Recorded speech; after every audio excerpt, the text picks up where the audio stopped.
नमस्कार दोस्तों, welcome to सरकारी स्टडी वेब्स एजुकेशन। चलिए, कंप्यूटर नेटवर्क की सीरीज़ में अगला जो टॉपिक है वो होने वाला हमारा कंप्यूटर नेटवर्क की सिक्योरिटी। सिक्योरिटी का मतलब होता है सुरक्षा। तो देखिए, जब शुरुआत की अगर बात करें हम इंटरनेट के समय की, तो इंटरनेट का जो शुरुआती काल था उस समय इंटरनेट इतना व्यापक नहीं था जो कि आज आप देख पा रहे हैं। जैसे कि हम यहाँ पर देखें तो आपको 1960 से 70 के दशक में आपको जो इंटरनेट देखने को मिलता था वो मिलता था ARPANET। क्या मिलता था? ARPANET। और ARPANET इतना व्यापक नहीं था। उसका मुख्य उपयोग किस लिए किया जाता था? मिलिट्री पर्पस के लिए यूज़ किया जाता था, मुख्य रूप से रिसर्च के लिए किया जाता था। तो इतना व्यापक ना होने के कारण उसमें सुरक्षा की दृष्टि से अगर देखें तो वो जो है काफ़ी ज़्यादा सुरक्षित था, यानी कि उतना ज़्यादा खतरा नहीं था। पर धीरे धीरे अगर देखें इंटरनेट के विकास की बात करें तो 1990 के आसपास आपको डब्ल्यू विकसित होता हुआ नज़र आता है, यानी कि आज का जो वर्तमान का इंटरनेट है वो देखने को मिलता है। तो ARPANET से क्या बन गया? इंटरनेट बन गया। और इंटरनेट में जो नॉर्मल मतलब अगर हम बात करें, कंप्यूटर अब जब आपस में कनेक्ट करते थे तो ये तो नॉर्मल था, परंतु कंप्यूटर अब दुनिया के सारे कंप्यूटर से कनेक्ट हो गए, यानी कि अनसिक्योर्ड नेटवर्क से कनेक्ट हो गए हैं। जो नेटवर्क सुरक्षित नहीं है उससे ये क्या हो गए? कनेक्ट हो गए और अपनी इंफॉर्मेशन और जो भी डाटा होता है वो उसको ट्रांसमिट किया जा रहा है। तो उससे क्या हो रहा है? देखिए, नॉर्मल यूज़र जो है अपने डाटा, अपने पासवर्ड, जितनी भी जो इंपॉर्टेंट चीज़ होती है, जो सेंसिटिव चीज़ होती है, वो इस अनसिक्योर्ड नेटवर्क के थ्रू क्या कर रहे हो, जो सामने वाला जो व्यक्ति है, सामने वाला जो होस्ट है उसको ट्रांसमिट कर रहा है। तो इससे खतरा बढ़ गया।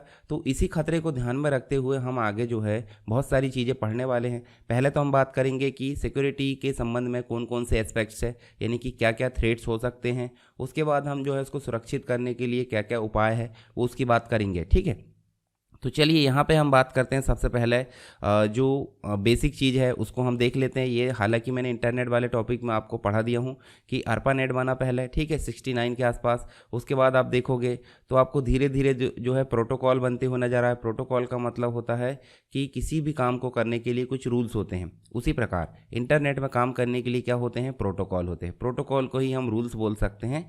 तो जैसे हमको ईमेल भेजना है तो ईमेल भेजने और प्राप्त करने के लिए कुछ प्रोटोकॉल होते हैं, फाइल ट्रांसफ़र करने के लिए कुछ प्रोटोकॉल होते हैं, इंटरनेट चलाने या कम्युनिकेशन के लिए कुछ प्रोटोकॉल होते हैं। तो ऐसे धीरे धीरे ये अपग्रेड होता गया। ठीक है, 90 के आसपास देखोगे तो आपको WWW देखने को मिलता है, वर्ल्ड वाइड वेब, जो कि टिम बर्नर ली के द्वारा बनाया गया था। फिर आगे चलोगे एक एक करके तो आपको अमेजन है, आपको ईबे है, उसके अलावा देखिए आपको गूगल है, फेसबुक है, यूट्यूब है, ये सारी चीज़ें देखते हुए नज़र आई। तो यहाँ से आपको जो है आपका जो डाटा है वो पूरी दुनिया में फैलने लगा। तो इससे नॉर्मल यूज़र को या सभी यूज़र आपस में कनेक्ट हो गए तो अपना जो सेंसिटिव डाटा है उसको जो है खतरा देखने को मिल जाता है।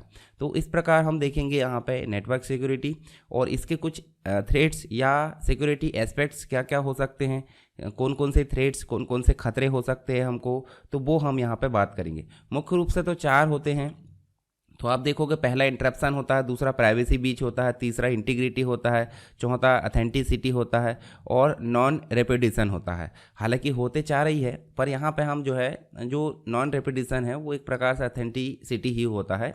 तो मुख्य रूप से अगर देखें तो यहाँ 4 ही होते हैं, 4 ही एस्पेक्ट्स होते हैं, जिनमें से हम जो है आगे हम क्रिप्टोग्राफी के बारे में पढ़ेंगे। तो क्रिप्टोग्राफी के अंतर्गत हम जो है इनमें से 3 को तो हम सॉल्व कर लेंगे, मतलब 3 जो खतरे हैं, जैसे आप यहाँ देख सकते हैं, प्राइवेसी का खतरा हो सकता है, ठीक है, इंटीग्रिटी, मैसेज इंटीग्रिटी का खतरा हो सकता है, ऑथेंटिसिटी या नॉन रेपिटेशन हम जिसे बोल सकते हैं, और एक और हमारा जो चौथा होता है वो इंटरप्शन होता है। तो चलिए एक एक करके हाँ हम जान लेते हैं इनको। सबसे पहली अगर बात करें तो इंटरप्शन। मान लो आप कोई लगातार कोई काम कर रहे हैं, लगातार कोई काम कर रहा है और उसको जो है सामने वाला कोई डिस्टर्ब करता आके, जैसे आप यहाँ पे देख लीजिए, जैसे ये जो लकड़ी की जो प्लेट है वो धीरे धीरे देखिए एक साथ गिर रही थी, पर बीच में आके किसी ने क्या कर दिया? बाधा पहुंचा दिया। उसी प्रकार मान लो एक कंप्यूटर से कोई डाटा भेजा गया है और सामने वाला कंप्यूटर जो है उसको एक्सेप्ट करने वाला, पर बीच में ही किसी ने आके अवरोध कर दिया, यानी कि इंटरप्ट कर दिया या बाधित कर दिया उसे, तो मैसेज क्या सही जगह पे पहुंचेगा? बिल्कुल नहीं पहुंचेगा। तो इसी को हम इंटरप्शन बोलते हैं। यानी कि इंटरप्शन जो है सिक्योरिटी थ्रेट है जो कि रिसोर्सेज को बीच में ही अटैक कर लेता है, यानी कि रिसोर्सेज को बीच में ही रोक देगा, बाधित कर देगा या जैसे भी, जिससे कि जो सामने वाला यूज़र है इस सर्वर तक या इस लोकेशन तक जो डाटा है वो इसको ना पहुंचा पाए। ठीक है, तो ये चीज़ें देखने को मिलती है, यानी कि एक्सेस करने वाला यूज़र है वो उसको एक्सेस करने में उसको प्रॉब्लम होगी, इसी को बोल देते हैं इंटरप्शन। ठीक है, एक तो ये हो गया आपका सिक्योरिटी थ्रेट। दूसरे की अगर बात करें तो प्राइवेसी बीच, और प्राइवेसी का मतलब होता है, प्राइवेसी अगर हम बात करें नॉर्मल, तो प्राइवेसी हम किसे बोलते हैं। अब ये कंप्यूटर है, इस कंप्यूटर के द्वारा कुछ डाटा भेजा गया, जिसको भेजा गया उसी को मिलना चाहिए, पहली चीज़ तो ये है। दूसरा, इसमें से जो डाटा भेजा गया है वो किसी और को, यहाँ सामने वाले को पता नहीं चलना चाहिए। अगर पता चल भी जाता है तो उसे वो पढ़ नहीं पाना चाहिए, यानी कि यहाँ पे आपको ट्रांसपेरेंसी देखने को नहीं मिलेगी। सामने वाला यूज़र जिसे भेजा गया है सिर्फ वही इसे पढ़ सकता है, और जिसने भेजा है उसी को वो पढ़ सकता है, यानी कि इन दोनों के अलावा किसी तीसरे को वो डाटा समझ में नहीं आए, तो इसे हम बोल देते हैं प्राइवेसी। परंतु प्राइवेसी बीच का मतलब क्या होता है कि ये जो है एक प्रकार से प्राइवेसी, जो प्राइवेसी बीच है ये प्राइवेसी को कंप्रोमाइज़ होता है, यानी कि प्राइवेसी को हमको कंप्रोमाइज़ करना होता है। पर ऐसा नहीं करना पड़ेगा, क्योंकि आगे हम जो है सिक्योरिटी से रिलेटेड बहुत सारी चीज़ें पढ़ने वाले हैं। हालांकि कोई भी चीज़ें 100% नहीं होती है, परंतु हम कोशिश करेंगे तो 99% तक हम सिक्योरिटी को मेंटेन कर सकते हैं। तो यहाँ देखिए सिक्योरिटी जो होती है, यानी कि प्राइवेसी का खतरा कैसे होता है कि अगर इसके द्वारा कुछ डाटा भेजा गया और इसको भेजा गया है, तो बीच में ही किसी व्यक्ति के द्वारा उसको एक्सेस करके पढ़ लिया जाना, या फिर जो भी है बिना मतलब जो अनऑथराइज्ड यूज़र होता है उसके द्वारा इसको एक्सेस कर लिया जाना ही प्राइवेसी बीच कहलाता है। इसके बाद एक और चीज़ आपको देखने को मिलती है जिसे हम बोल देते हैं इंटीग्रिटी, या फिर इसी को हम बोल देते हैं मैसेज इंटीग्रिटी। क्या बोल देते हैं? Message integrity. तो मैसेज इंटीग्रिटी का मतलब क्या होता है, जैसे मान लो ए ने बी को कोई डाटा भेजा है, इन्फॉर्मेशन जो कि सीक्रेट है, परंतु थर्ड पर्सन सी के द्वारा उसे पढ़ लिया गया है, और पढ़ने के बाद उसमें क्या कर दिए गए हैं? चेंजेस। क्या कर दिए गए हैं? चेंजेस, यानी कि बदलाव कर दिए गए हैं, और बदलाव करके सामने जो यूज़र है उसको भेज दिया गया है। मान लो यहाँ पे डाटा भेजा गया 100 और यहाँ पे पहुँच गया क्या? 101। और 100 का मतलब क्या होता है? 100 का मतलब 4 होता है। अगर ये बाइनरी बिट की बात करें तो डेसिमल में 4 होता है, और यहाँ पे जो है ये 5 हो जाता है। तो देखिए एक बिट का यहाँ पे चेंजेस नज़र आता है। तो ये जो बदलाव है, बदलाव यहाँ पे देखने को मिलता है, इसी को हम बोल देते हैं मैसेज की इंटीग्रिटी ना होना। अगर मैसेज की इंटीग्रिटी होती तो ये तीसरा पर्सन इसको एक्सेस नहीं कर पाता, और एक्सेस कर भी पाता तो उसमें चेंजेस नहीं कर पाता। तो मैसेज की इंटीग्रिटी बनी रहती है यहाँ पे।